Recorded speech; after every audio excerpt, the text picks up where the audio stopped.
In the bowl I have a cup of warm water, like a baby's bottle warm water, 1 tablespoon of sugar, and I'm going to add about 2 teaspoons of dry yeast. Mix it up.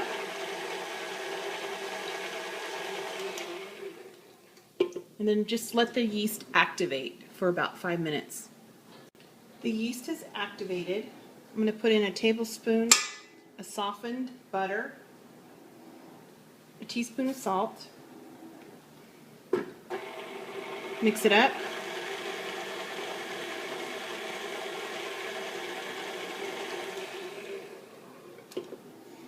I'm going to add 2 cups of flour,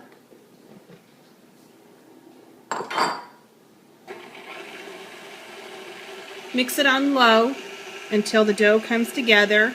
Now increase the speed to like 3 or 4 on your mixer and mix it for 5 minutes.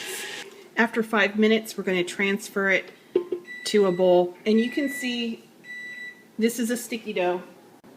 In the bowl, I have about a tablespoon of oil, and you're just going to turn your dough out into the bowl.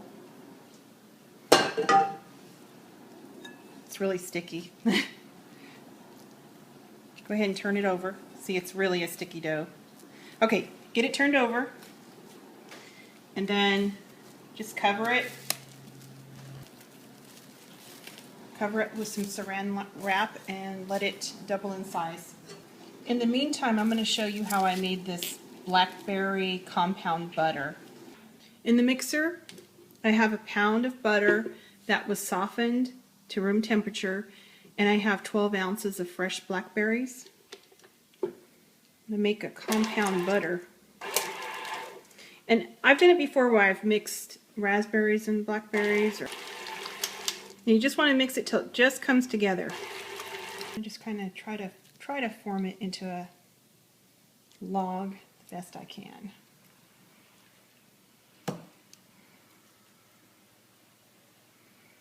It's going to come together. Take your saran wrap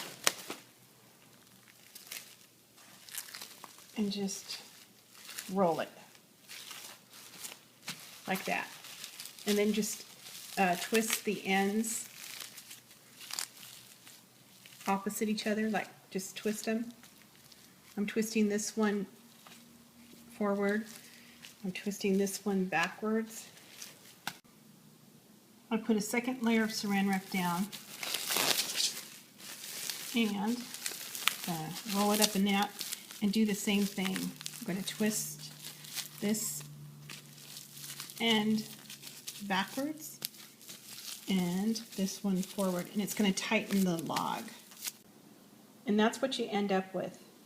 I'm going to put this in the refrigerator because I'm going to serve it this weekend, but if there's any leftovers, I'll just put a piece of saran wrap and rewrap it, and then I'll stick it in my freezer, and once it's hard, I'll put it in a food saver bag and vacuum seal it. The dough has doubled in size. I'm going to get it turned out on a floured surface.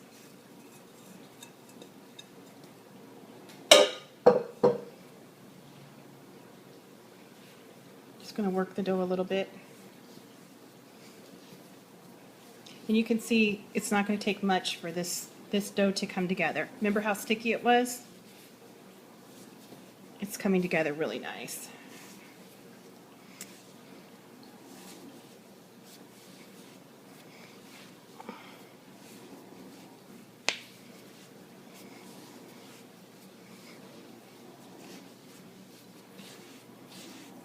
That looks pretty good.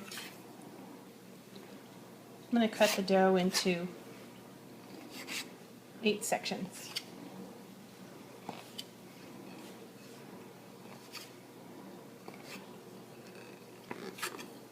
I'm just going to form it in, like roll it a little bit. You can do it on the counter, you can do it in your hands. And then I'm just going to press it out a little bit. And then just let it sit there. We finish rolling these out. Okay, what I've done here is I have some cornmeal on a sheet pan, and I put the English muffins on it. I'm going to turn them over and kind of press the cornmeal into the English muffin. I have my iron skillet heating up over medium heat, and I greased it with a little bit of oil. Now I'm going to take the English muffins and put them in the pan.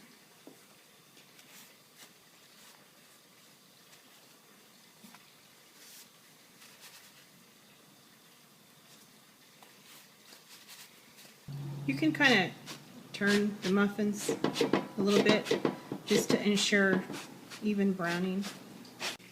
And then just start checking them. It's pretty good.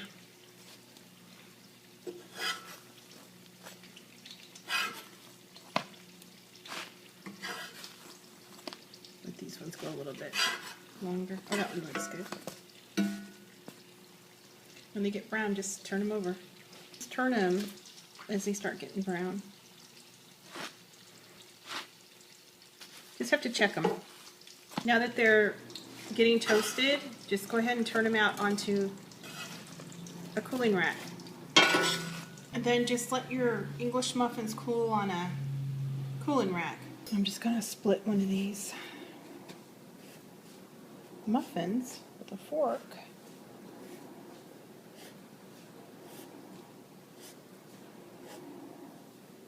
You can see all the nook and crannies. I'm going to get that in the toaster. Now that they are toasted up, I'm going to take some of our blackberry compound butter and butter these. Oh.